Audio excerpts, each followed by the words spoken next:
성경 한번 보겠습니다. 마태복음 13장 24절부터 30절 말씀 보겠습니다.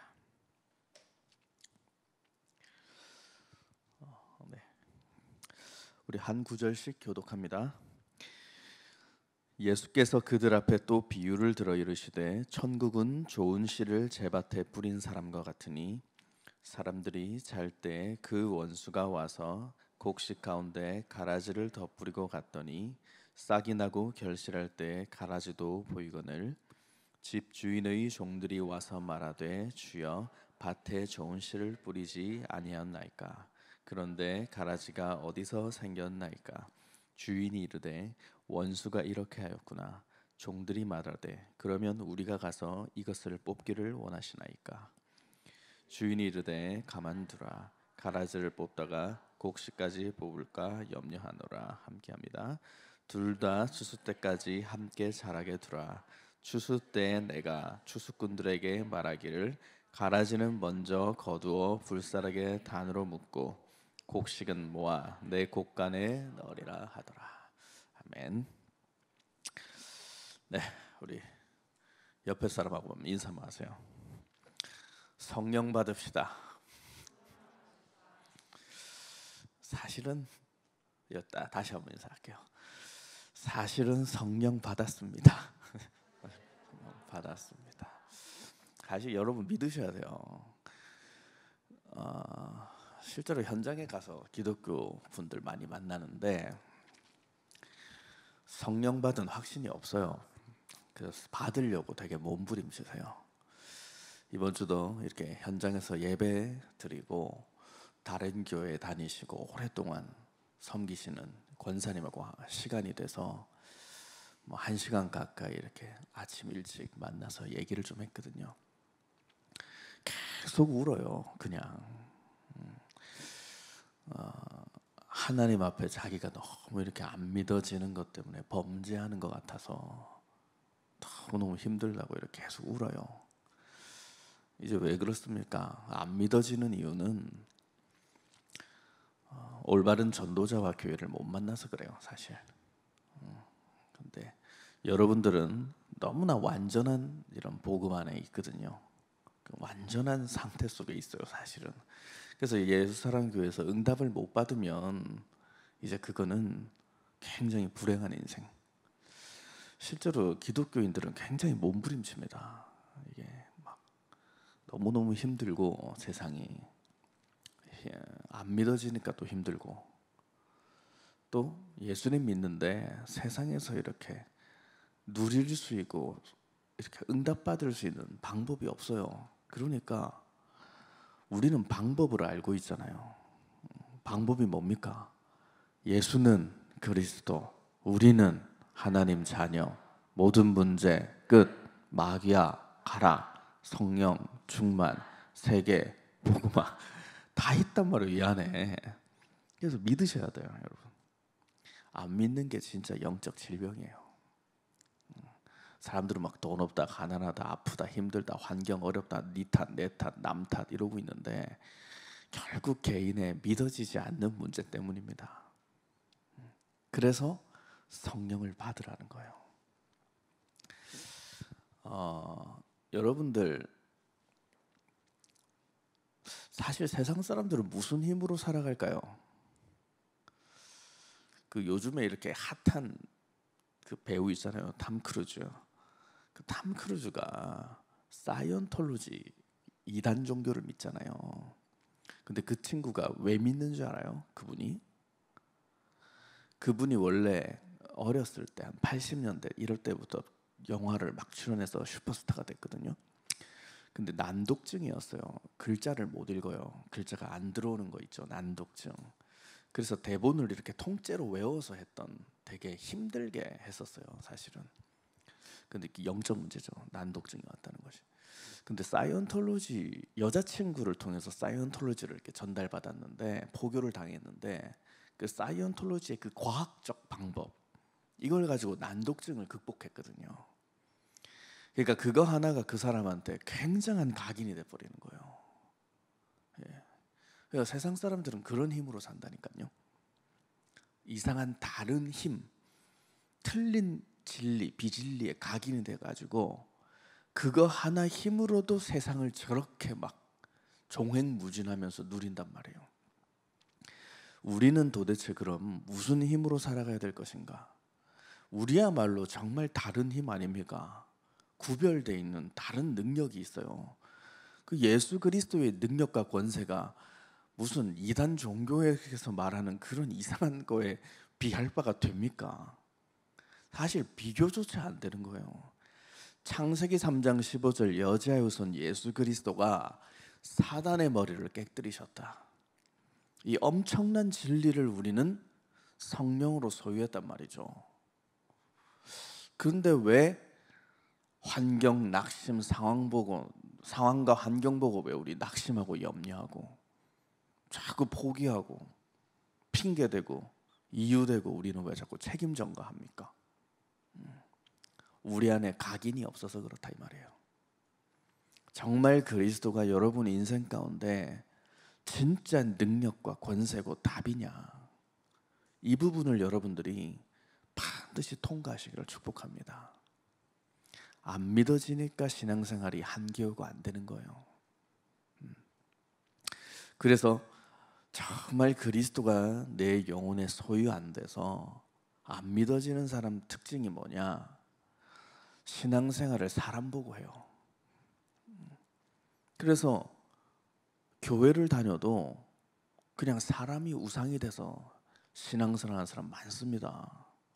그냥 인정받으려고, 교회에서 그냥 이렇게 뭔가 영향력 행사하려고, 아니면 목사님한테 잘 보이려고, 이런 걸로 신앙생활하는 사람 부지기수예요. 마귀가 굉장히 좋아하는 신앙입니다. 틀린 거예요, 그거. 여러분 영혼에 정말 예수 그리스도가 주인 되시기를 축복합니다. 부활하신 예수 그리스도의 영, 성령을 받았는가? 한번 다들 개인이 이번 주 질문했겠죠. 너희가 믿을 때 성령을 받았느냐? 물어봤어요, 바울이 아볼로한테. 성령을 받았느냐? 듣지도 못했다 이랬습니다. 아볼로는 들어본 적도 없다, 성령이란 말은. 성령을 어떻게 받습니까? 예수 그리스도를 영접하는 자는 하나님 자녀가 되는 권세를 주셨다. 예수 그리스도 이름을 마음으로 영접하면 하나님 자녀가 된 거예요.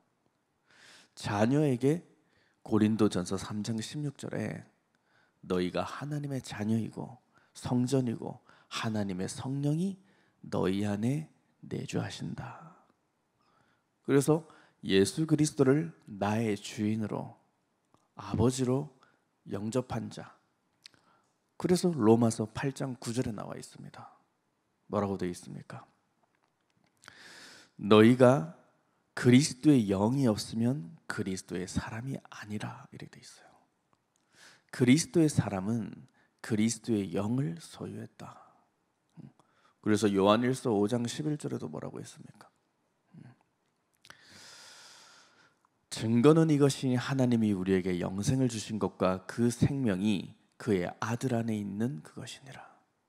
그리스도의 영과 생명이, 하나님의 영, 생명이 그리스도 안에 있다. 그래서 12절에 뭐라 되어 있습니까? 그리스도가 있는 자에게는 생명이 있고 그리스도가 없는 자에게는 생명이 없다. 이렇게 기록되어 있어요. 여러분들의 영혼에 예수 그리스도가 주인으로, 아버지로, 아빠로 영접되어 있는 거예요. 그래서 로마서 8장 15절에는 또 뭐라고 했습니까? 너희는 다시는 무서워하는 종의 영을 받지 아니하고 양자의 영을 받았다. 그리스도의 영을 받았다. 우리가 하나님을 그래서 아빠, 아버지라고 부르짖느니라. 성경으로 다 증명됐죠. 우리의 몸에 예수 그리스도의 영, 생명이 내주하고 계신다. 그래서 이 말씀을 여러분들이 믿으시면 돼요.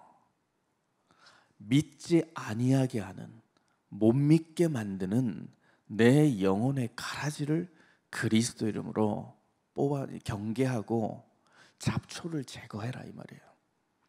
안 믿어지게 만드는 마귀를 그리스도 이름으로 결박해라. 그러면 믿어지는 은혜가 오게 되어 있다. 안 믿어진다고 자꾸 낙심하지 말고 안 믿어지게 만드는 마귀를 결박해란 말이에요. 나는 이게 예배가 안 누려지고 예배가 왜 이렇게 재미없고 힘들어요. 훈련이 너무 힘들어요. 그러지 말고 예수 그리스도 이름으로 예배를 실패케 만드는 내 안에 더러운 영은 떠나갈지어다. 우리는 방법이 너무 정확하게 나와 있는데 이 방법대로 안 산다니까요. 그래서 안 풀리는 거예요. 그 방법대로 실천하면 반드시 됩니다. 그래서 가라지를 경계하되 낙심치 말고 하나님의 때를 기다리라 이랬습니다. 자, 우리는 이제 기다리기만 하면 돼요. 하나님의 때를. 분명히 우리 청년들이 성령 받은 자가 맞다면 하나님의 때가 온다. 많이 기다리면 돼요. 그래서 신앙생활이라는 건, 특히 기독교는 너무 멋있다니까요. 절에 가보세요. 줄 때까지 3,000배, 5,000배, 10,000배 이래요. 계속 절하는 거예요. 달라고 할 때까지. 줄 때까지 육신적인 거 줄 때까지 절하잖아요. 그래서 이 말 어디서 읽었는데 어느 원주민은, 아프리카의 원주민은 어디서 기도하면 반드시 응답이 온답니다. 기후제를 지내면 반드시 비가 온다고 합니다. 비가 올 때까지 기후제를 지내기 때문입니다. 이런 말이 있잖아요. 그래서 서양 사람들은 그렇게 응답받잖아요. 올 때까지 기후제를 지내니까 되는 거 아닙니까? 근데 우리는 그런 능력도 없이 산단 말이에요. 지금 기독교인들이 조금 문제 오면 낙심 오고 하나님 없다 이러잖아요. 기도했는데 왜 안 주세요? 이러고 착각하고 있잖아요. 기다려야 돼요. 자, 오늘 그 기다림에 대해서 좀 얘기해 보겠습니다. 어떻게 하나님의 때를 기다릴 것인가? 첫 번째로, 기다릴 때 가만히 기다리는 게 아니고 여러분 영혼에, 몸에 씨를 뿌리세요. 생명의 씨. 자, 씨는 생명입니다. 생명은 뭐냐? 그리스도고, 그리스도가 하나님 말씀입니다. 나와 있죠?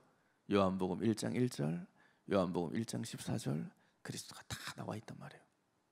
그래서 씨를 영혼에 계속 뿌리세요. 마음밭에. 어떻게 뿌립니까?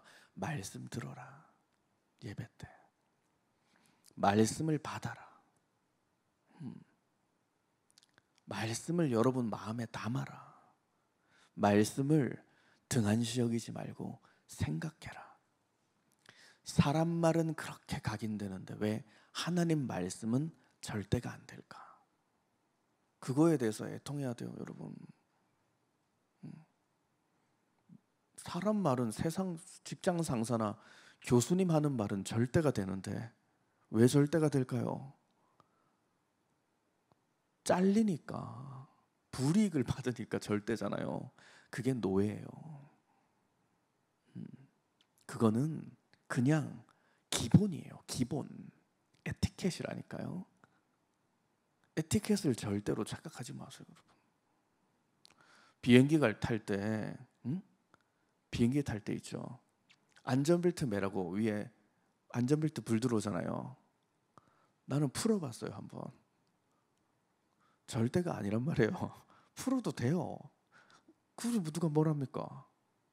그런데 하나님 말씀을 우리가 되게 옵션처럼 생각해요. 그냥 듣고 싶은 것만 듣고 듣기 싫은 건 안 듣습니까? 에티켓과 하나님 말씀의 절대를 착각하면 안 돼요. 세상은 룰이 있어서 그냥 거기 우리가 분위기 맞춰주는 거지 여러분을 책임지지 않습니다, 세상은. 그래서 내가 한 번씩 농담조로 얘기하잖아요. 너무 열심히 하지 마라. 세상 사람들은 동기가 있어서 여러분이 24를 주면요 25를 빼앗아가요. 여러분 영혼까지 탈곡해서 털어가요. 그래서 노예 만드는 거라니까요. 성경 보세요. 세상에 열심히 생업에 집중했을수록 노예라고 기록되어 있어요. 여러분 미래를 열어주는 건 하나님이지 사람이 아닙니다. 제가 여러분 미래 못 열어줘요. 저도 사람이라. 그리스도와 그리스도의 말씀이 열어줍니다. 그래서 정말 말씀을 여러분 영혼에 심으세요. 자, 어떻게 심냐? 옥토밭에 심어야 알곡이 맺힙니다. 그래서 말씀을 받는데 하나님의 말씀을 불순종하는 내 안에 완악한 밭들, 돌짝밭들, 내 안에 이생의 염려와 이런 재물의 염려 때문에 하나님 말씀을 받지 아니하고 덮어버리는 가시떨기밭들, 사람 말로 하나님 말씀 다 쪼아 먹어버리는 길가밭들, 이런 내 영혼에 잘못된 틀린 밭들을 좋은 땅으로, 좋은 밭으로, 옥토로 개가내라, 기경해라, 그 말이에요. 어떻게 기경합니까? 마른 땅은 곡괭이 가지고요 뒤집어야 돼요. 파 뒤집잖아요. 해봤어요? 여러분 모종 같은 거 심어도 뒤집잖아요. 땅을 돌 제거하고요, 잡초 뽑고 호미로 막 이렇게 파서 뒤집잖아요. 곡괭이 같은 걸로 땅 쳐가지고. 그래야 안에 땅이 덜 말라서 양분이 있잖아요. 우리 속을 뒤집어 파야 된다 이 말이에요. 말씀 가지고 후벼 파야 돼요. 내 영혼을. 그러면 좋은 땅이 돼요. 아까 우리 태연 자매님께서도 말씀하셨잖아요. 세상 일도 힘들었는데 교회 일도 굉장히 만만치 않을 거예요. 왜냐? 드러난다고 하셨잖아요. 자신이. 내 안에 완악하고 사악하고 더러운 것들이 드러난다. 당연하죠.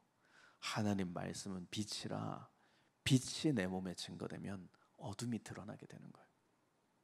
그때 낙심치 말고 힘을 얻으세요. 응답이구나.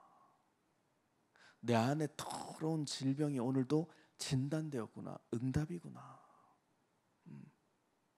내 몸이 어떤 부분이 안 좋은지 알면 치료받으면 되잖아요.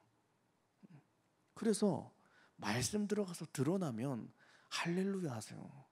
하나님이 그래서 나에게 기회를 주셨고 응답의 계획을 주셨구나. 그래서 이 옥토로 내 영혼을 만들어가는 기다림 속에 딱 하나만 오늘 말씀에 주의해라 했잖아요. 가라지를 경계해라. 오늘 예수님 뭐라고 했습니까? 가라지는 누가 뿌리지도 않았는데 이미 났다니까요. 가라지가 뭐 볼인갑 뭐 밀인갑 되게 비슷하게 생기고 꼭다리는 강아지 풀처럼 생겼거든요. 그러니까 아주 비슷한 것처럼 옆에 숨어 있는데 그게 알곡이 안 되는 거예요. 그거는 땅의 양분만 뺏어 먹지 뭐. 우리에게 있단 말이에요. 우리 주위에, 우리의 영혼 속에, 또 우리 현장 속에 가라지가 있어요. 저는 말은 안 하지만 저도 하나님의 일을 하는데 끝까지 저를 심기를 불편하게 하고 어렵게 하는 상황들이 있습니다. 그런데 예수님이 굉장히 지혜로운 말씀 주죠. 함부로 뽑지 마라. 가만히 두라. 인본주의도 쓰지 말고 네 노력과 네 힘과 네 의지로와 정의로도 살지 말고 가만히 둬라. 잘못하면 진짜 알곡까지 다 뽑아버린다니까요. 알곡을 맺을 줄기까지 다 뽑아버려요. 잘못하면 실족하고 넘어질 수도 있어요. 그래서 가만히 두면 하나님이 뭐라고 했습니까? 추수할 때가 온다. 시간표가 온다. 때가. 추수할 때 내가 추수꾼들에게 말하기를 가라지는 먼저 거두어서 불살라 버리고 곡식은 모아 내 곡간에 넣으리라. 여러분의 환경과 상황에 여러분들이 낙심하지 말고, 인간관계 어려운 것에 낙심하지 말고 하나님이 하신다. 그래서 귀신 들린 사람도 함부로 건드리면 큰일 난다는 걸 전 많이 경험했거든요. 가만히 둬야 돼요. 여러분들이 하나님의 때만 기다리고 여러분 마음밭만 잘 기경하고 좋은 씨만 심고 있어 보세요. 남 신경 쓰지도 말고. 남 때문에 힘들어서 교회 못 다니겠다. 바보 천치들이에요. 쓸데없는 거 시달려가지고 본인의 응답을 받지 못한다. 믿지 않는 거죠. 사악한 것을 넘어 마음이 믿지 않는 거예요. 여러분 때는요, 섭섭함도 좀 당해보고 비참함도 좀 당해보고 외로움도 당해보고 배신도 당해봐야 돼요. 그래야 여러분 영혼 속에, 우리 몸에 안 믿는 불신앙과 사악한 감정들이 진단이 되고 드러난다니까요. 언제 예수님이 당신을 배신했던 제자들의 사건을 보고 분노하셨습니까? 긍휼히 하셨죠. 안타까워하셨죠. 하나님이 하는 자, 하나님이 하신다. 그러면 씨를 뿌리면 반드시 하나님의 때에 결실이 있는데 우리가 할 일이 무엇입니까? 절대로 우리 청년들은 사망의 잠에서 깨어나시기를 축복합니다. 오늘 토요일 날 이렇게 디페나이 예배 나오셨다는 것이 이미 사망의 잠에서 깨어난 거예요, 여러분. 불신자들은 12시에 일어나가지고 라면 끓여 먹고 지금 낮잠 잠시 시간표인데 여러분들은 나를 깨워 예배에 참석했다. 이미 사망의 잠에서 여러분들 깨운 거예요. 축복합니다. 예배를 사수하는 자를 하나님이 어떻게 쓰시는가? 저는 그거에 대한 증인입니다. 정말 예배를 사수하고 사모하는 자는 하나님이 세우시고 응답하십니다. 사망의 잠에서 깨어서 여러분들이 디모데후서 2장 1절에서 7절을 보시면 알아요. 너는 그리스도 예수 안에 있는 은혜 속에서 강하고 내가 많은 증인들 앞에서 내가 들은 바를 충성된 사람들에게 부탁하라. 그들이 또 다른 사람들을 가르칠 수 있으리라. 너는 그리스도 예수의 좋은 병사로 나와 함께 고난을 받으라. 병사로 복무하는 자는 자기 생활에 얽매이는 자가 하나도 없다. 좋은 그리스도의 영적 싸움의 군사는 의식주에 고민 안 해요. 에베소서 2장 2절 3절에 보면 의식주가 우상이거든요. 의식주가 불순종을 하게 만들어요. 여러분들에게 내일 일을 염려하게 만들어요. 그래서 마태복음 6장 33절에 우선순위는 그의 나라와 그의 의를 구하는 것이다. 진짜 여러분들이 좋은 군사라면 생활에 얽매이지 마라. 너희는 먼저 그의 나라와 그의 의를 구하라 이랬습니다. 그래서 그 다음에 뭐라고 했습니까? 5절 보시면 나와 있어요. 경계하는 자가 법대로 경기를 하는 이유가 면류관을 얻기 때문이다. 좋은 선수, 경계하는 자, 선발되는 사람들, 이 사람들의 특징이 뭘까요? 하나님 앞에 페어플레이하는 룰을 지키는 거예요. 그럼 하나님 앞에 페어플레이하고 룰을 지키는 게 뭘까요? 말씀에 순종하는 거예요. 하나님 앞에. 여러분들이 정말 하나님 말씀 앞에 순종해 보세요. 그러면 사람의 말 앞에 시험될 일이 없습니다.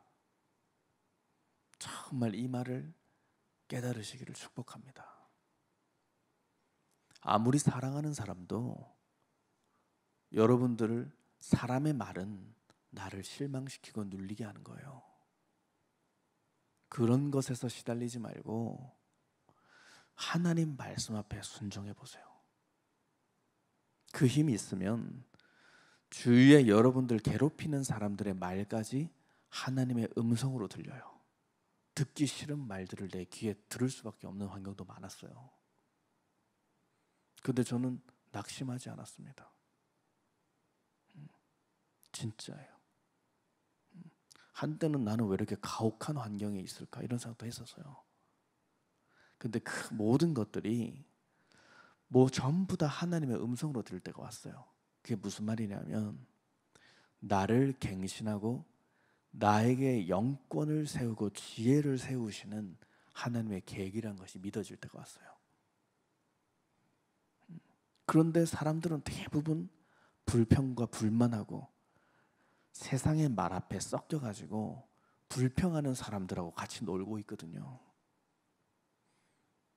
그게 가장 모자란 사람입니다. 멸망의 사람들이나 그렇게 하는 거예요.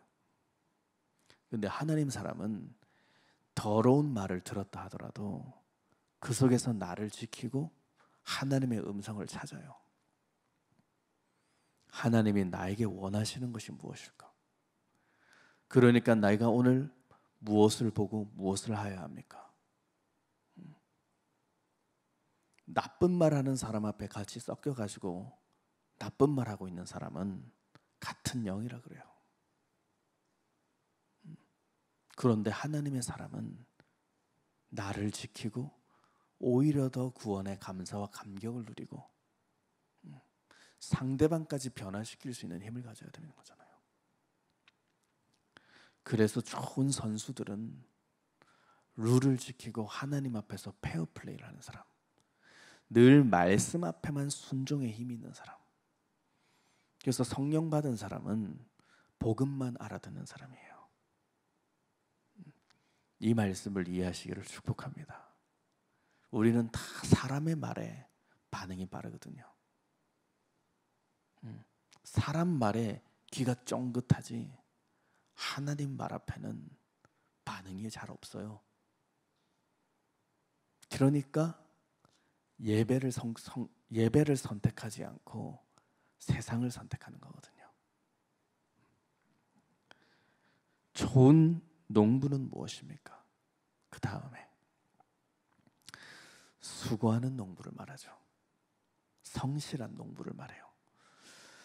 성실하고 수고하는 농부가 곡식을 먼저 받는 것이 마땅하다. 그 다음 내가 말하는 것을 생각해보라. 주께서 범사에 내게 총명을 주시리라.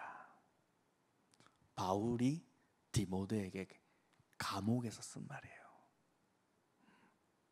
대단하잖아요. 메시지가. 내가 말한 것을 한번 우리 다비 제자는 깊이 생각해보라. 하나님의 말씀으로 생각해보라. 그럼 너에게 총명과 지혜를 주시리라. 하나님의 말씀 앞에 진정으로 순종하는 청년부 되시기를 축복합니다. 성령을 받은 자, 안 믿는 것과 싸우라는 거예요. 안 믿어지는 내 안의 불신앙과 잡초를 제거하란 말이에요. 그래서 예수님은 뭐라고 했습니까? 요한복음 14장 26절에 보면은 보혜사에 대해서 말씀하셨어요. 너희가 성령을 받으면 보혜사, 보호하시고 은혜를 주시고 가르치시는 성령님이, 그리스도 이름으로 보내실 성령님이 너희에게 모든 것을 가르치고 내가 너희에게 말한 모든 것을 생각나게 하시리라. 저는 항상 제 영혼의 위기가 올 때 전 이 말씀 생각해요. 내 힘으로 도무지 해결 방법이 전혀 없는 문제가 사실 진짜 문제거든요.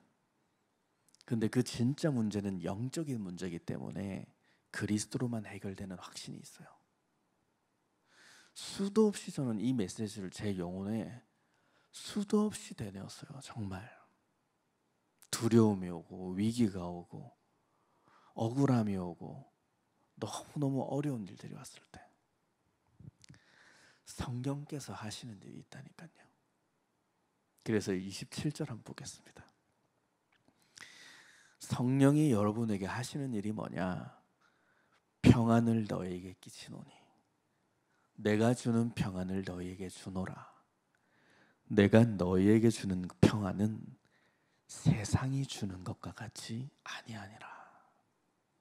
너희는 마음에 근심하지도 말고 두려워하지도 말라. 성령 받은 자에게 오는 평안이 이런 거예요.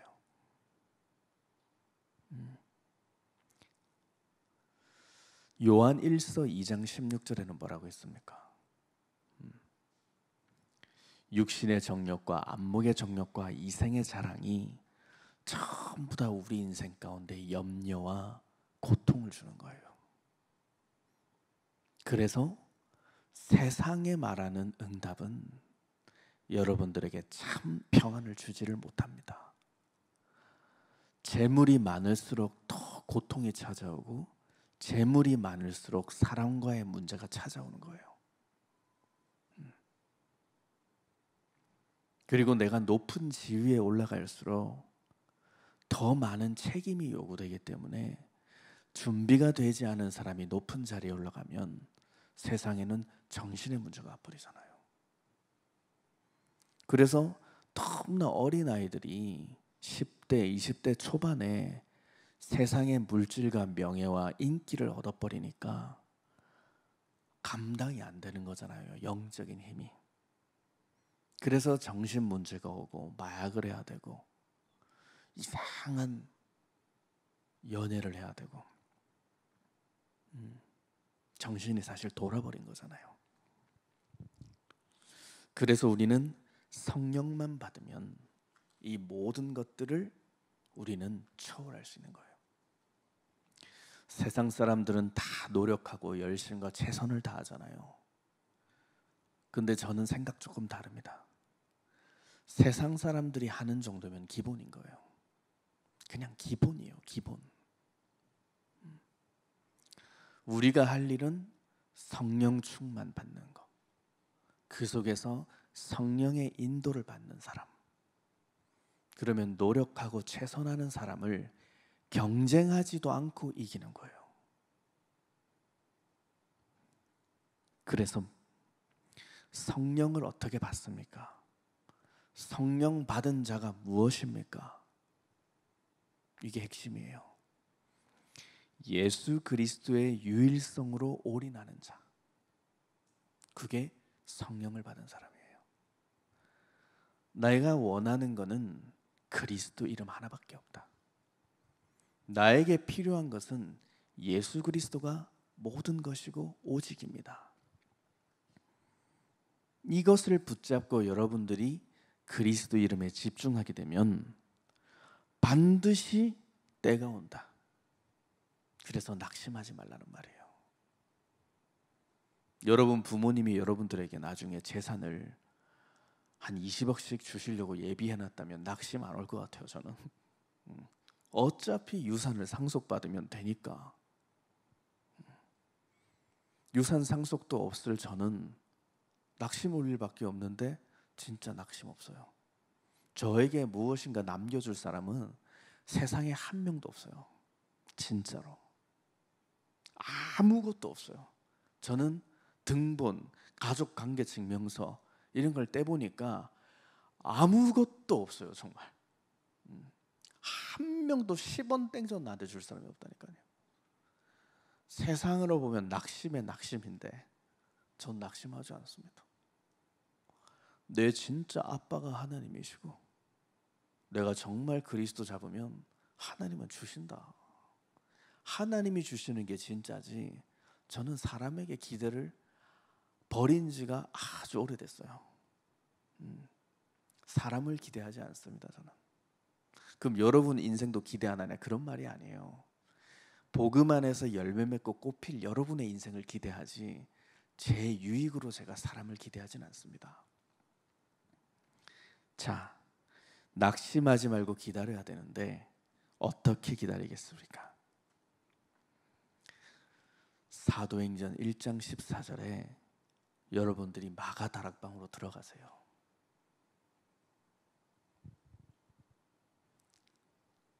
김수영 전도사님과 이명성 목사님과 다비와 우리 혜선이와 승호와 덕헌이와 다니엘과 우리 세미와 우리 세윤이와 우리 지호와 모든 제자들이 마음을 같이하여 오로지 기도에 힘썼더라. 들어야 돼요. 정말 여러분 인생에 기도가 회복되시기를 축복합니다. 기도가 뭐냐? 몸부림치는 게 아니라 하나님 말씀을 생각하는 거예요. 말씀으로 생각하는 거예요. 아시겠죠? 말씀으로 기도 속에 들어가게 되면 그때 여러분들이 누려야 할 응답, 반드시 성취해야 될 응답이 오직입니다. 오직. 여기에는 오로지라고 돼 있어요. 유일성. 진짜 유일성 가져보세요. 없을수록 더 좋을 거예요. 적당한 수익이 매달 사라진다. 유익입니다. 그게 진짜 유익이에요. 기도할 수 있으니까. 그래서 마태복음 17장 8절의 말씀이 여러분 거 되시기를 축복합니다. 오직 마가다락방에서 예수 외에는 아무도 보이지 아니하니라. 여러분 몸에 정말 저와 함께 그리스도만 보이기를 축복합니다. 다른 게 필요가 없다 이 말이에요. 이제 다른 거 필요 없습니다. 하나님, 저에게 정말 그리스도의 유일성만 주옵소서.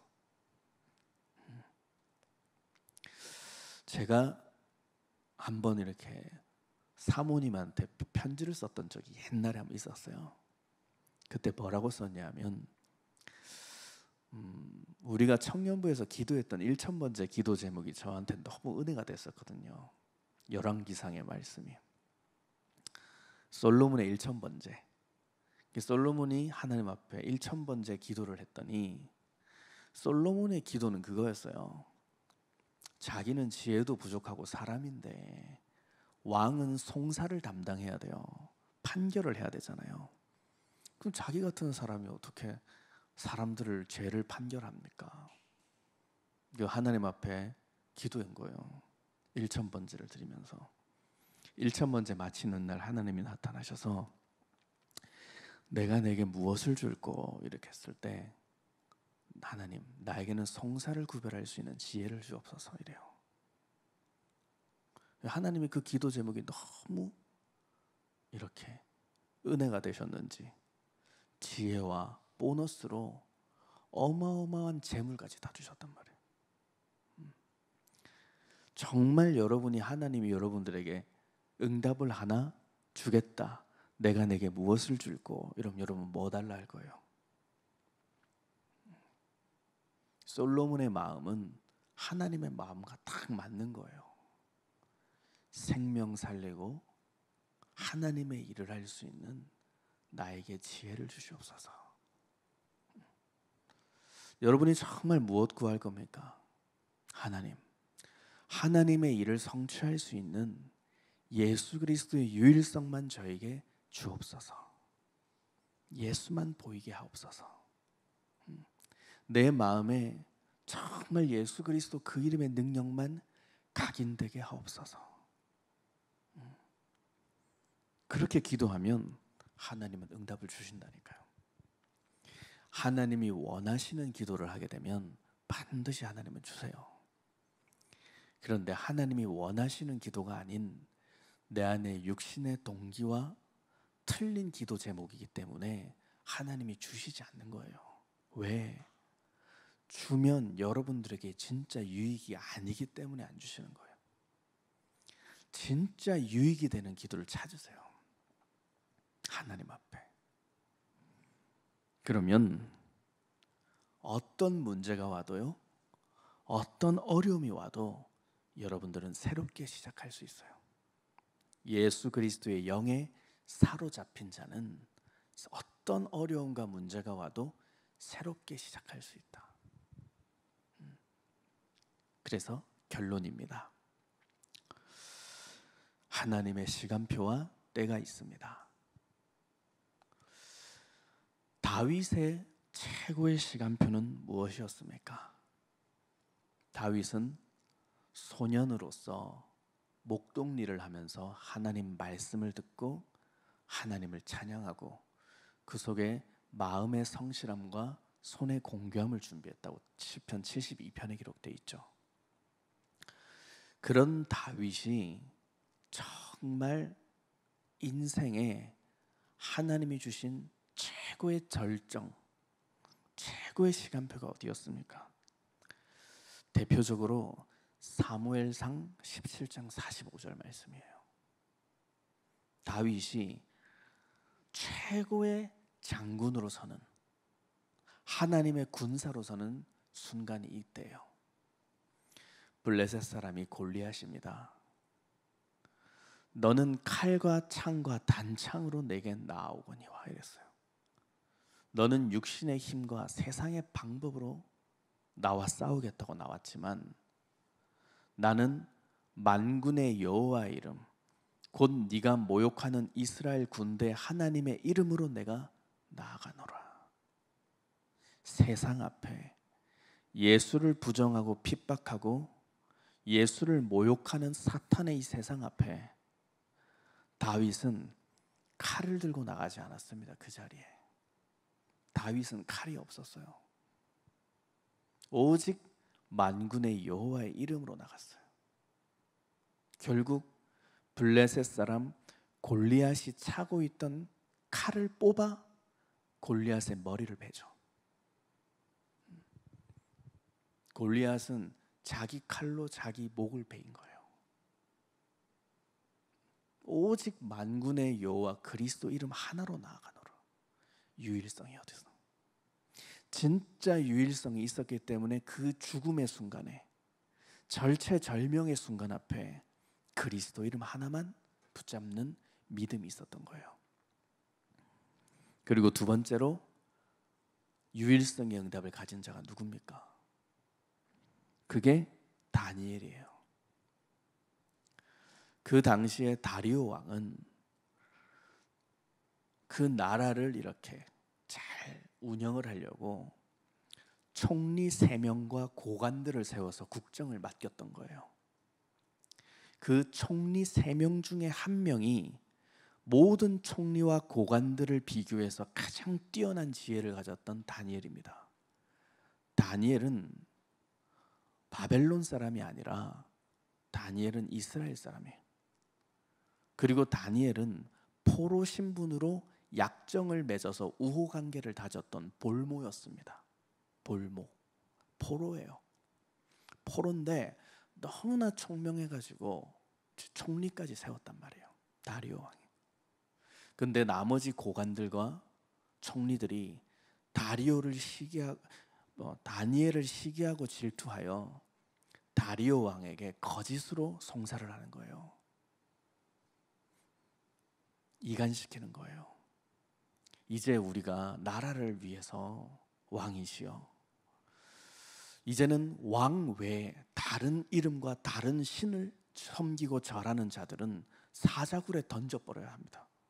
다리오 왕이 그 조서에 도장을 찍어버려요. 좀 밑에서 내각들이 그렇게 일어나니까.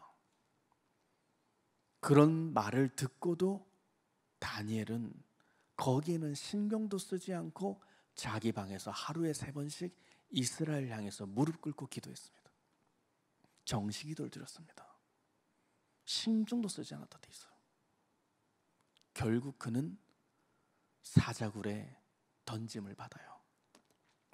그때 다리오 왕이 정신을 차리고 울면서 사자굴을 열어서 다니엘을 꺼내요. 내가 미쳤지. 내가 어쩌다가 이렇게 됐냐면서 울면서 밤새 슬피 울면서 뛰쳐나가요. 밤에 정신을 차려버리고. 그때 나왔던 게 다니엘이 아무 해도 안 입은 거예요. 다니엘서 6장 21절을 보겠습니다. 아무 해로 입지 않아서 사자 입은 봉해진 상태에 다니엘이 올라오니까 다니엘이 처음 왕에게 한 말입니다. 다리오 왕에게.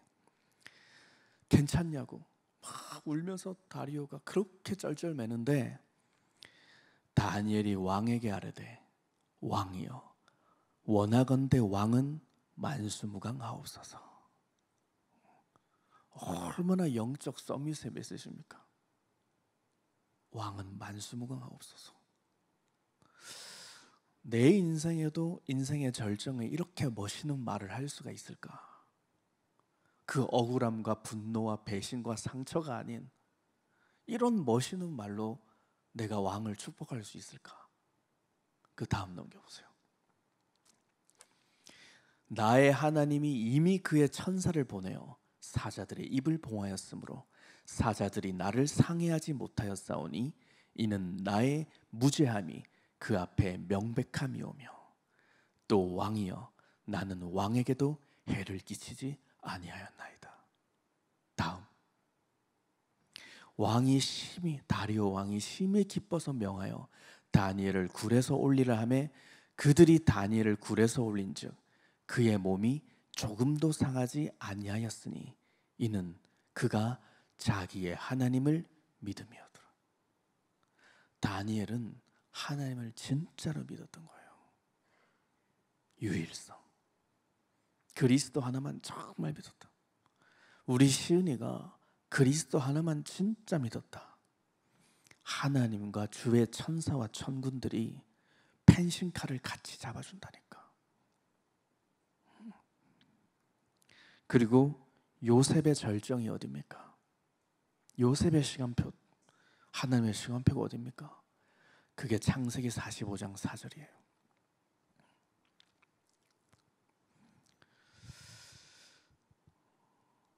요셉이 형들에게 이르되 내게로 가까이 오소서. 자기를 죽였던 형들을 불러서 총리가 된 요셉이 하는 말이잖아요. 형들이 가까이 가니 이르되 나는 당신들의 아우 요셉이니 당신들이 이 애굽의 판자다. 그 다음 당신들이 나를 죽이려고 하고 팔아먹었어도 근심하지 말고 한탄하지 마소서. 하나님이 생명을 구원하시려고 나를 당신들보다 먼저 보내셨나이다. 그 어마어마한 배신과 슬픔과 두려움과 상처가 치유를 넘어 하나님의 계획으로 믿고 있잖아요. 당신들이 팔아줘서 내가 응답을 받은 것이다. 하나님의 일을 할 수 있었던 것입니다. 모자라고 멸망의 사람들은 사람을 죽이고 원수 맺고 한탄만 하지만 진짜 유일성 가진 응답의 사람의 메시지는 이런 거예요. 네가 나를 죽이려고 했어도 괜찮아. 그래서 내가 응답을 받은 거야. 용서할 수 있는 힘도 와요.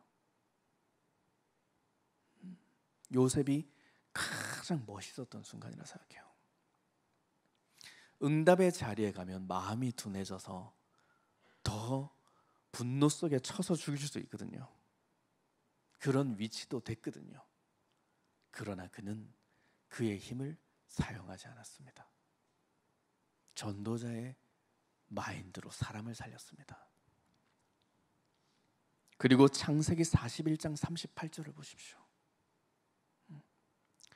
바로가 그의 신하들에게 이르되 이와 같이 하나님의 영에 감동된 사람을 우리가 어찌 찾을 수 있으리요. 불신자가 보기에도 하나님의 신에 감동된 자가 요셉이었다. 이게 요셉의 최고의 절정이라고 저는 생각합니다. 우리 예수사랑 청년들이 가야 될 시간표고 자리고 응답의 현장입니다. 그리고 마지막으로 사도행전 2장 1절을 보십시오. 사도행전 1장 14절에 그리스도의 유일성 가지고 마가다락방에 들어갔던 120명의 초대교회 문도들에게 주신 응답이 사도행전 2장 1절입니다. 하나님의 때가 있다. 그게 오순절입니다. 성령이 강림하시는 날이 있다. 그 다음에 하늘로부터 급하고 강한 바람 같은 소리가 있어 그들이 앉은 온 집에 가득하여. 그 다음 마치 불의 혀처럼 갈라지는 것들이 그들에게 보여 각 사람 위에 하나씩 임하여 있더니 그들이 다 성령의 충만함을 받고 성령이 말하게 하심을 따라 다른 언어들로 말하기를 시작하니라. 15나라의 언어가 이 현장에서 선포돼요. 우리 청년들은 기도의 유일성 속에 그리스도의 유일성만 가지면 시기하고 경쟁의식, 비교 심리 가운데 절대로 사로잡힐 이유가 없습니다. 15나라의 문을 하나님은 여러분에게 열어주신다. 여러분들이 할 일이 있어요. 나의 응답을 찾으세요. 그러면 경쟁하지 않고 시기하지 않습니다. 그 힘이 여러분들에게 있으면 여러분은 멋있는 그리스도의 증인이 될 것입니다. 그래서 마음은 기쁘고 혀는 즐거우며 육체는 희망 가운데 거한 베드로와 초대교회 성도들의 응답을 누리기를 원합니다. 이 설교는 베드로가 사도행전 2장 1절 오순절의 역사를 맛보고 오순절날 유대인들 앞에 했던 메시지입니다. 마음은 기쁘고 혀는 즐거우며 육체는 희망 가운데 거할 것이다. 그리고 사도행전 3장 6절의 메시지가 나옵니다. 은과 금은 없어도 내게 있는 그리스도의 유일성으로 내가 너희에게 주노니 일어나 걸어라. 4장 12절로 나옵니다. 다른 이로서는 천하의 구원받을 만한 이름이 없지만 우리에게 유일한 구원하는 이름은 그리스도밖에 없다. 유일성을 말하는 것입니다. 이 응답 속으로 들어가시기를 축복합니다. 성령 받은 예수사랑 청년부가 현장과 교회에서 가장 아름다운 알곡을 맺는 그리스도의 증인 되시기를 축복합니다. 하나님께 감사를 드립니다. 가라지를 경계하되 낙심치 말고 하나님의 때를 기다리라 명하신 언약의 말씀 붙잡고 이제는 부활하신 그리스도의 영 성령을 받은 자로 복음에 올인하도록 인도해 주옵소서. 예수 그리스도 이름으로 기도합니다. 아멘.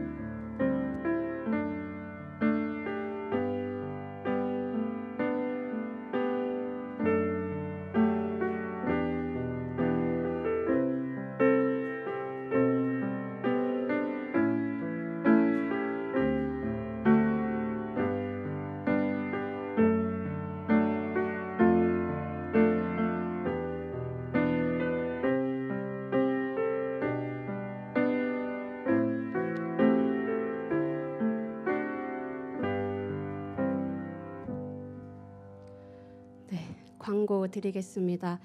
일단 먼저 주보를 보시면 다음 주 화요 모임과 목요 모임은 1, 2청 연합으로 진행되거든요. 근데 시간이 7시 30분이에요. 이 본당으로 오시면 됩니다. 그리고 내일 2부 예배 후에 새가족반 97기가 시작